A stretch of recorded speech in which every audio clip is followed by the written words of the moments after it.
quite a while, and so many of you also in the room. You know, when I was in the private sector, one of the things that I learned was that results matter. And I think that really applies not just to the business world, but it applies to people who are in elected office as well.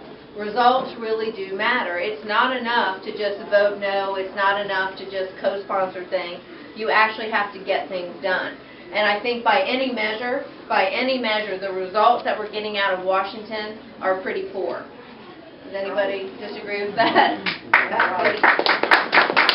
Maybe I would say they're beyond poor. And what I know is that the dysfunction in D.C. has almost become normal. It's so dysfunctional that they think that that's the standard way to operate, which for all of us, again, if you operated the commission that way, I don't think you would be commissioners. And for those of you in the business world, you certainly wouldn't still have your jobs. What is worse is that the Washingtonitis, if you will, has become a way of life for these individuals. They get elected and they go to Washington. They make their $175,000 a year. They have their subsidized hair salon, their subsidized gym, and all these things. And it is a way of life instead of being a job. And worse than that, it has become a lifetime appointment. And people stay in these positions forever. And our Constitution, several of you mentioned the Constitution, and our Founding Fathers never intended for an elected office to be your, quote, career. And yet somehow we have come into this time where we have, quote, career politicians. Now, in this race for U.S. Senate, there are several individuals who, they are really good people. They, as congressmen, have spent 42 years in Washington. That's a lot of Washington. But that's not even really the point.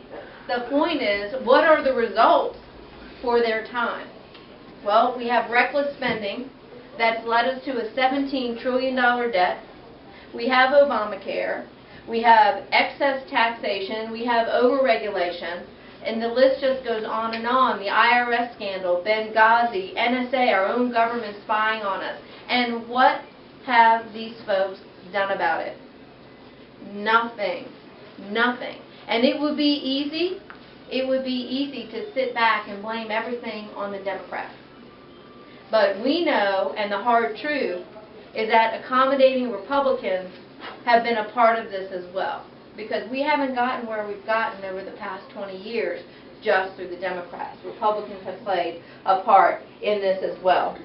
And so the bottom line is really that the career politicians are simply not getting the job done. As your United States Senator, I am going to be a tenacious problem solver. And in this race, we have just a couple of months to go. The primary, as you know, is moved up to May 20th, so it's earlier. Early voting will start in mid-April. And so all the talk is now going to be, who's the true conservative in this race to be the GOP nominee? Well, I would submit that there's a different question that we should all be considering. And that is, who is the individual in this race who has proven that she is a conservative? And you're looking at her. Because results matter and records count. When I had a career at KPMG and Supervision Corporation, I was CEO of the North Fulton Chamber of Commerce. I was there for just a few months when I discovered the finance director had been embezzling money for 7 years before I got there. The organization was literally on the brink of bankruptcy. Now, it was one thing for that chamber board to hire me to run the organization in good times.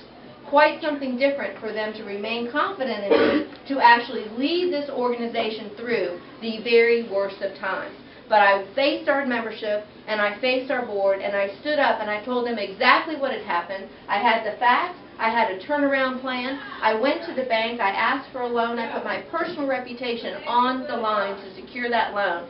And we turned that organization around. It took 2 years. It took 2 years to pay back the money that we had to borrow. But today, that organization is still thriving and doing the things that chambers do in communities all around our state and across this country. When I was elected as chairman of the Fulton County Board of Commissioners, I came into a $100 million budget deficit. That was a little more than, close to about 12% of the budget for Fulton. So it was a big budget deficit.